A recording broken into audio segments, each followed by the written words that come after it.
Hello, you all. Welcome to my podcast, Independent Woman with Wine. This is my second time recording a podcast. Haven't got a lot of feedback yet, but just beginning. I only posted the first one yesterday, you know what I mean? Now, I am drinking wine. Today I am drinking Tavernello Vino Bianco, which is a white wine, and it is very, very good. I don't really remember how much I paid for it because it was a while back, but I'm pretty sure it was probably no more than $10. Unless I bought on a day that I felt like spending a little more, and maybe it cost $12, $13.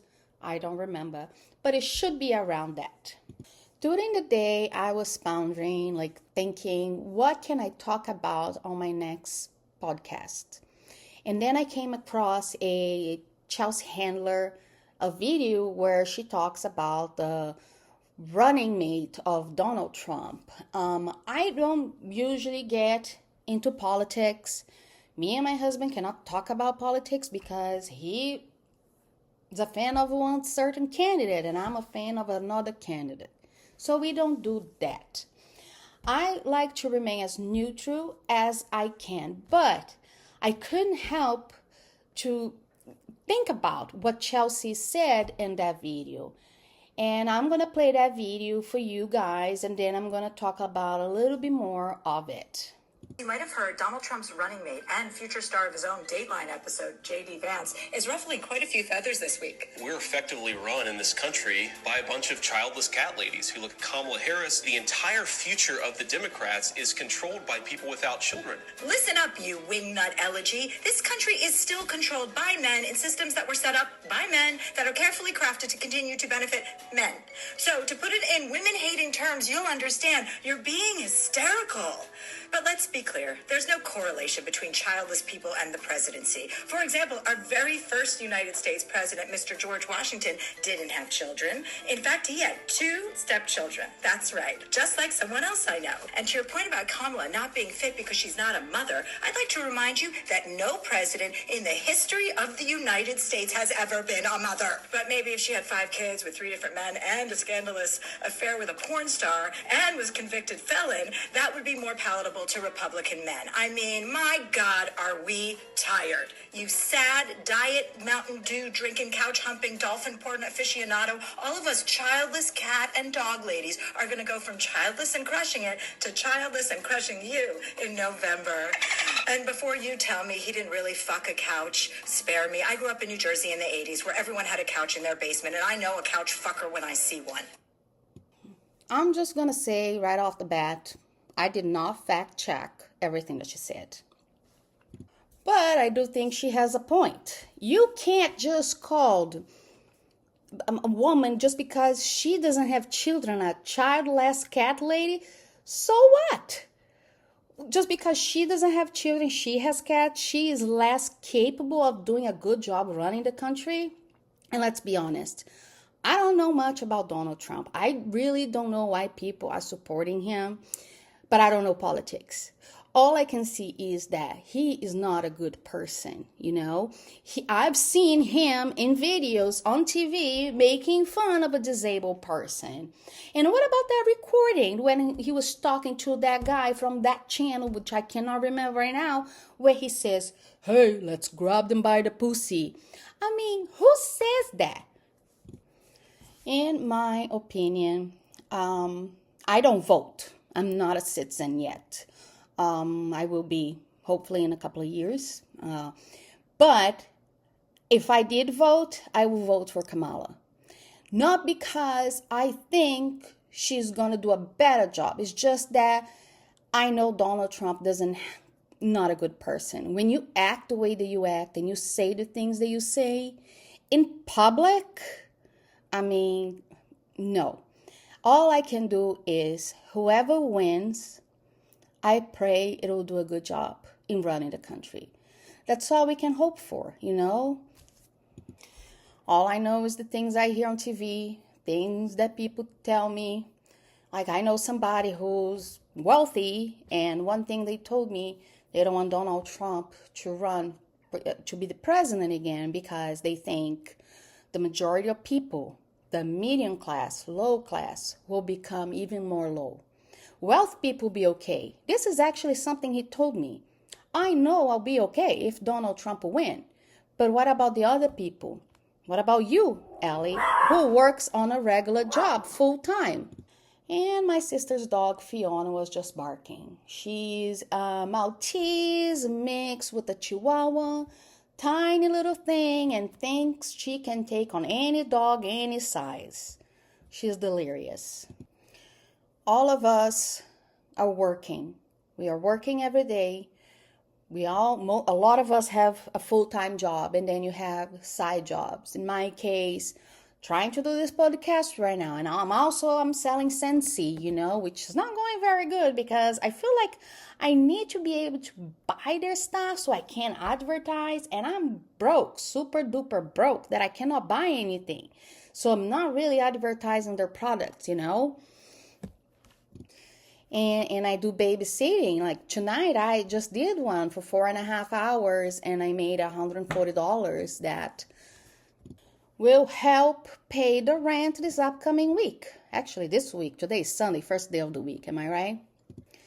The only thing each of us can do, we cannot change our neighbors. We cannot change people's opinion especially when it comes to politics and religion, we can't. All we can do is do it ourselves,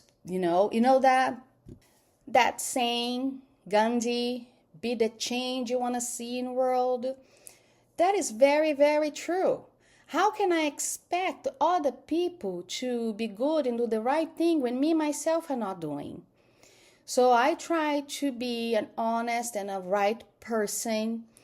And it hurts me a lot when I see people taking advantage of me. And in some situation, I just kind of have to sit there, pretend that I'm not noticing you're taking advantage of me, for the sake of surviving another day or avoiding certain conflicts or not calling out your boss because you worked that extra hour that week, but hey, they thought, no, you didn't,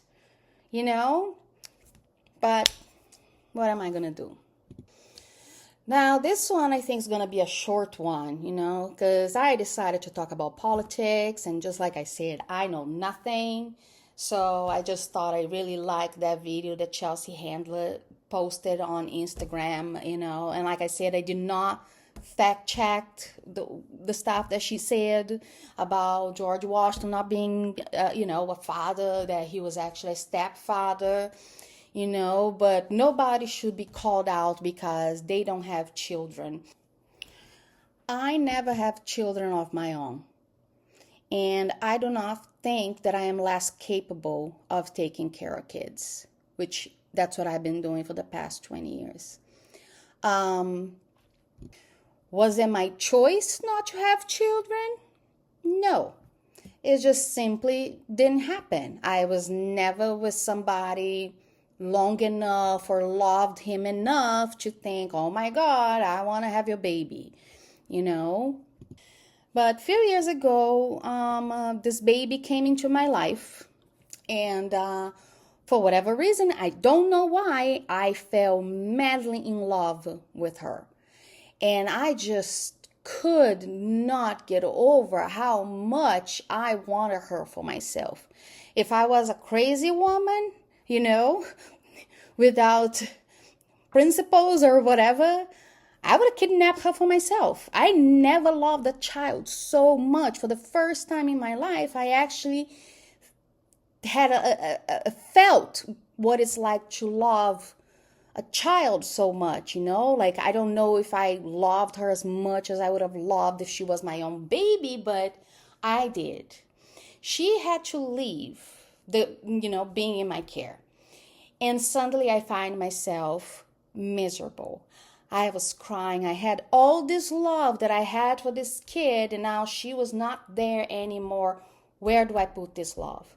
Yes, I had other children in my life, and I loved them, but that was a different situation. That week, I actually texted an ex-boyfriend. I was told by my doctor that I cannot get pregnant naturally, but it's not impossible.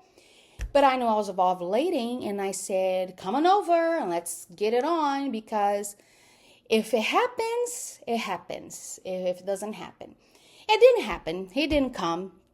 That's beside the point.